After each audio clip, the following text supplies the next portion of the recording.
Hai, masih bersama saya Mr. Z bicara. Tentu saja bicara tentang kebenaran berdasarkan fakta, data, dan realita. Teman-teman, sidang gugatan cerai Baim Bong akan memasuki tahap akhir. Besok, tanggal 12 hari Rabu, akan memasuki tahap akhir dalam perjalanan sidang.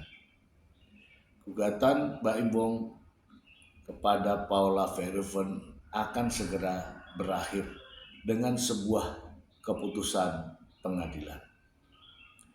Ingat, keputusan pengadilan tidak pernah memberikan putusan yang seri atau draw. Pasti ada yang menang dan ada yang kalah. Ada yang dimenangkan dan pasti ada yang dirugikan. Sebelumnya teman-teman, ada sebuah berita yang saya ingin sampaikan kepada Anda semua. Supaya tidak menjadi fitnah, langsung saja kita ke sumbernya. Dari Fajar.co ID, Paula Verhoeven tetap bela Baim Bong di depan anak-anaknya. Ini dari judul ini saja teman-teman, kita sudah bisa melihat ya bagaimana kualitas hati seorang Paula Verhoeven. Tak diragukan. Fajar.co ID Jakarta, kisruh rumah tangga Paula Verhoeven dan Baim Bong tak hanya berdampak pada mereka berdua, tetapi juga pada kedua anak mereka, Keanu dan Kenzo. Hubungan Paula dengan anak-anaknya kini merasa menjauh, meninggalkan luka yang mendalam bagi sang ibu. Paula membagikan momen mengharukan saat dirinya berusaha menemui Kenzo. Dalam video yang diunggahnya, putra bungsunya itu menangis dan meminta ibunya pergi karena takut ayahnya akan marah. "Mama jangan kesini, nanti papa marah. Nanti papa marahin mama," ujar Kenzo dikutip dari unggahan Paula Verhoeven. Mendengar hal itu, Paula berusaha menenangkan Kenzo dan meyakinkan bahwa ayahnya tidak pernah marah. "Papa tuh baik adik, papa nggak marahin mama kok sayang," ucap Paula. Dalam unggahannya, Paula juga menuliskan pesan menyentuh untuk kedua putranya. Ia meminta maaf atas situasi yang membuat mereka kebingungan dan merasa kehilangan. "Mama nggak tahu apa yang terjadi. Dalam 6 bulan terakhir dengan hidup kalian, mama kasihan kalian. Kasihan lihat kalian bingung dengan kondisi ini. Maafin mama ya nak, kita ada di kondisi sekarang."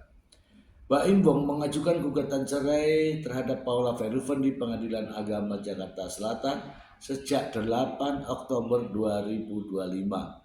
Muncul dugaan baru terkait kekerasan dalam rumah tangga. Saksi ahli yang dihadirkan pihak Paula Abimanyu memberikan keterangan mengenai dugaan insiden KDRT yang terekam dalam CCTV. Bukti tersebut menunjukkan adanya momen di mana Paula dibentak hingga terjadi kontak fisik.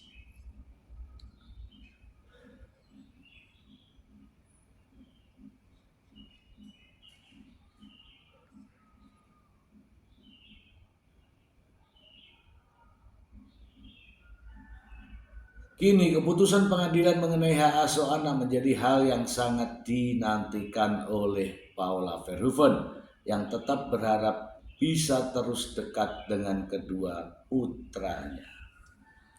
Oke teman-teman ya, kita bahas.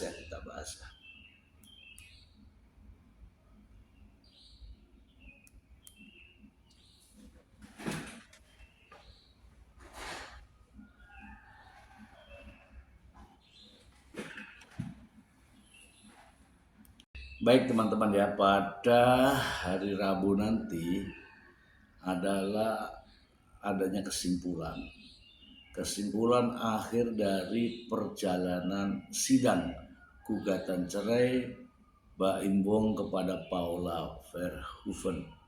Begitu panjang perjalanannya. Saya sebenarnya ya bosan ya menunggu sidang tanpa akhir, bosan. Kenapa begitu lama? Karena begitu banyak bukti-bukti yang dihadirkan, begitu banyak saksi yang dihadirkan, begitu banyak ahli yang dihadirkan. Ya, tidak selayaknya sidang ini begitu banyak ahli, bukti, saksi dihadirkan. Karena sidangnya itu perselingkuhan.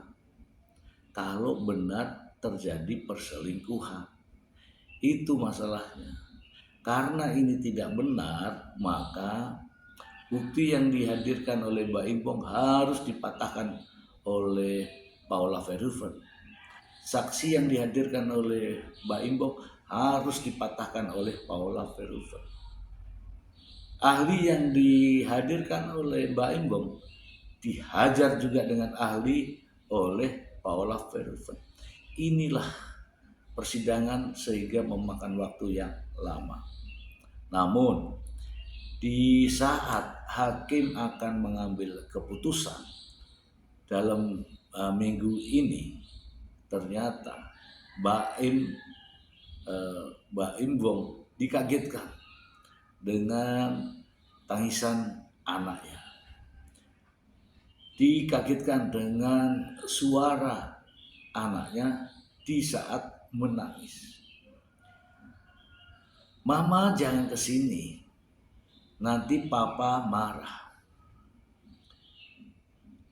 Nanti mama dimarahin papa. Itu kalimat yang diucapkan oleh anak seusia di bawah usia 5 tahun. Anak sekecil itu sudah bisa memberikan warning kepada